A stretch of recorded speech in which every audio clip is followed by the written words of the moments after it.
Hey, true crime fans, Dr. Cassidy here with Composition of a Killer. I hope everyone's having a great Thursday. Tomorrow is Friday, of course, which is possibly the best day of the week for some of us. I wanted to, as always, start out with the disclaimer that what we talk about in this podcast is not meant to be a clinical diagnosis. It is my opinion based on my research and my understanding of early childhood development. So please don't think this is a clinical diagnosis. That is not what this is. All right. So we're gonna pick up today talking about a couple of articles by Scott Bonn and some of his colleagues. And he is a criminologist.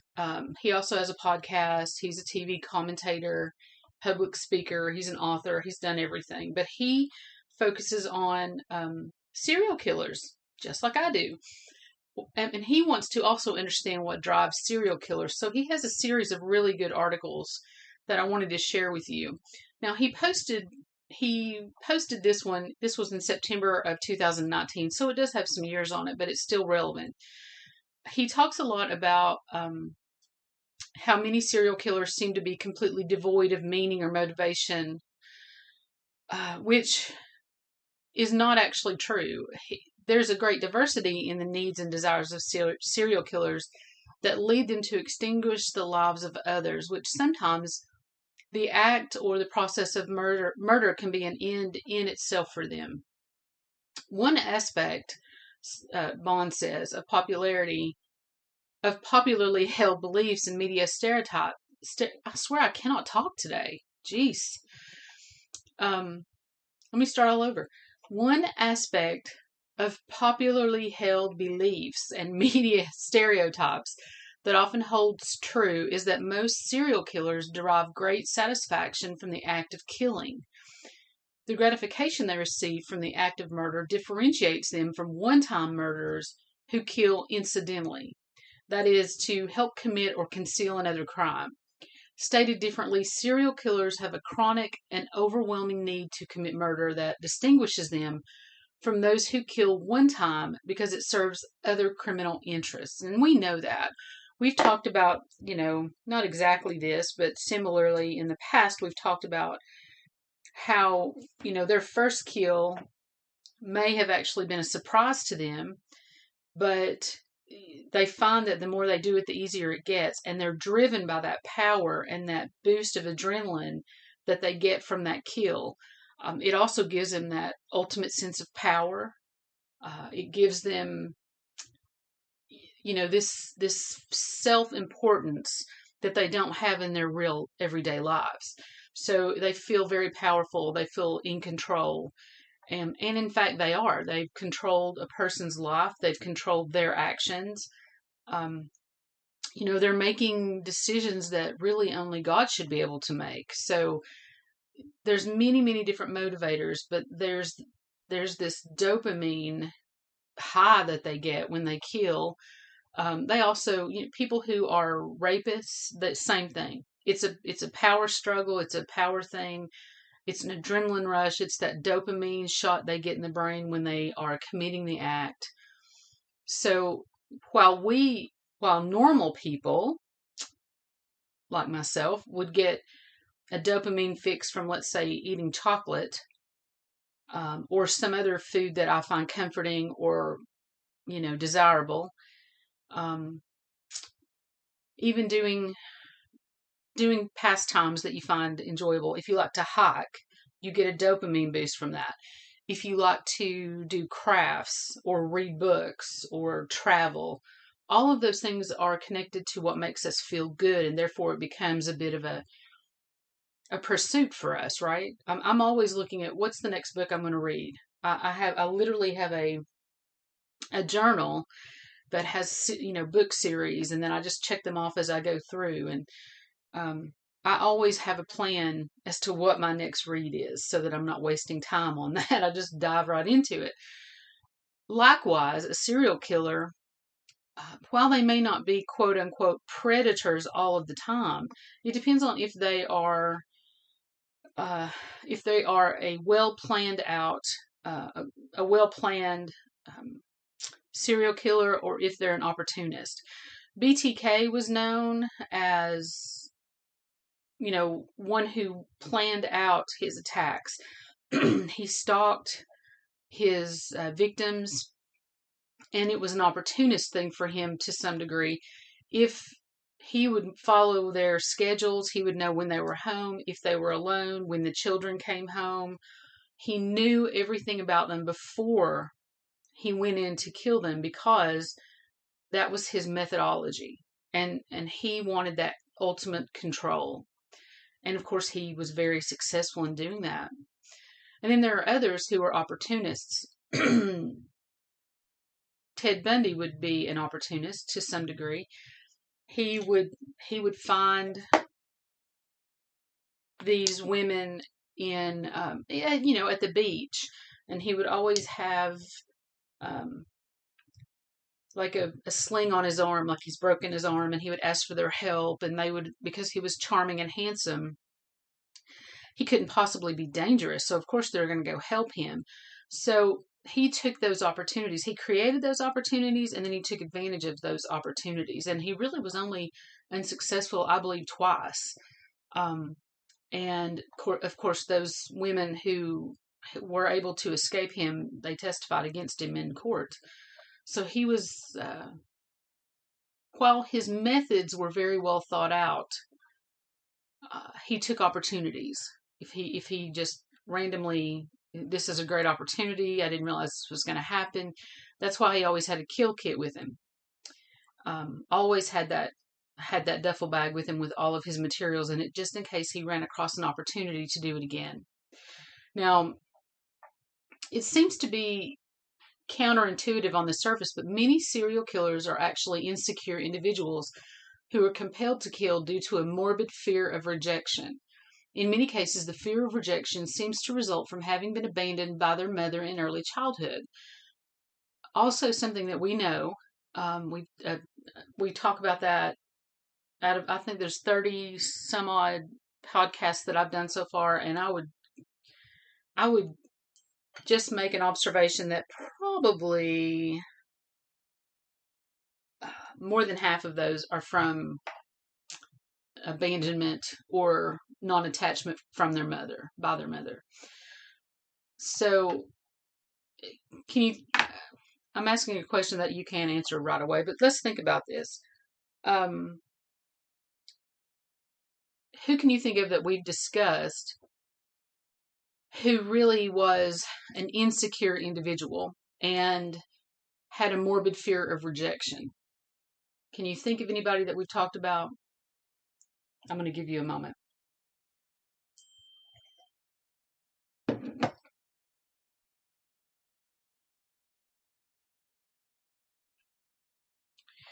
Well, it would be, for me, one of the first people that I think of is Jeffrey Dahmer. He consistently said he was afraid to be left alone. He was afraid to be abandoned. He wanted someone to stay with him. That was his. He quoted that many, many times. I just wanted them to stay. I just wanted them to stay. And when his victims, said they were leaving, and they persistently insisted that they were leaving, he panicked and he killed them because he wanted them to stay. So I completely agree with that analogy, that they are insecure individuals, and the only way that they can find that they have power in their lives and in the lives of others is if they can kill them, control them for that short amount of time, and then decide their destiny, right? So, Bonn says that infamous serial killers who were rejected or abandoned by their mothers include David Berkowitz, Ted Bundy, and Joel Rifkin. Some serial killers, such as Edmund Kemper, are tormented, abused, and even tortured by their birth mothers. And Edmund Kemper, I don't think I've covered Kemper, but I will. He's interesting. He's like 6'4", I believe. He was a really tall, big man. Actually, very gentle and a very kind person in any other circumstance. And he he was horribly abused by his mother, more mentally than physically. And she would tell him over and over again that he would never get a woman. No woman would ever have him. And he believed it, which of course you would, because your mother's saying it, right? And your mother's supposed to be that one person on the face of the earth who loves you with absolutely no limits. A mother should be your number one fan, if you will. I know that's how I feel about Joshua, and all my friends who have children, that's how they feel about their children. And if anyone even remotely says something sideways to Joshua, I'm going to be all over it. I am that mother bear. I am that person who wants to protect her child, and will do it at most any cost. I mean, you don't hurt my kid, and most people feel that way. That's the norm. But then you have these other mothers, like Edmund Kemper's mom, who, I mean, he killed her. He ended up killing her. He went into a rage, and he killed her, and he literally had peace for the first time in his life. And you can watch some videos that they've taken of Edmund, and he talks about it just like I'm talking about eating breakfast or going to get a bagel, or, it's like nothing. And that's because, he was so tormented by her. And he had this finally in his life, he had some peace and control, of course. And he shut his mother up. And he talks about that. It's really sad but intriguing. It's something for us to learn. When you have people who aren't able to form an attachment with their mother, sometimes you get this extreme reaction. Very common. It is very common. Now, a neophyte serial killer who is traumatized as a child will seek to avoid painful relationships with other human beings as an adult. He will particularly seek to avoid painful relationships with those he desires or covets. Such fear of rejection may compel a fledgling serial killer to want to eliminate any objects of his affections. He may come to believe that by destroying the person he desires prior to entering into a relationship with them, he can eliminate the frightening possibility of being abandoned, humiliated, or otherwise hurt by someone he loves as he was in childhood. It's a very skewed way of thinking.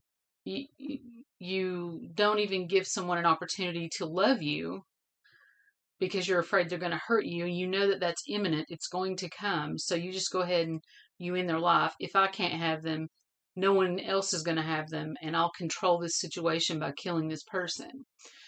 The FBI, in a 2005 report, said on serial homicide, a serial killer selects victims based on availability, vulnerability, and desirability. And that's very true. We know that those who select victims based on availability, those are your opportunist killers, right? This is a good opportunity. I'm going to take this opportunity. Ted Bundy, if you will. Vulnerability. Who can I, take advantage of and get them to believe me and help me? That would also be, Ted Bundy. He used his sexuality. He used his charm. He used his intelligence to manipulate these females. And they were vulnerable to his sexual appeal. So therefore they would just go along with what he said, and then he would attack them and pull them into his Volkswagen.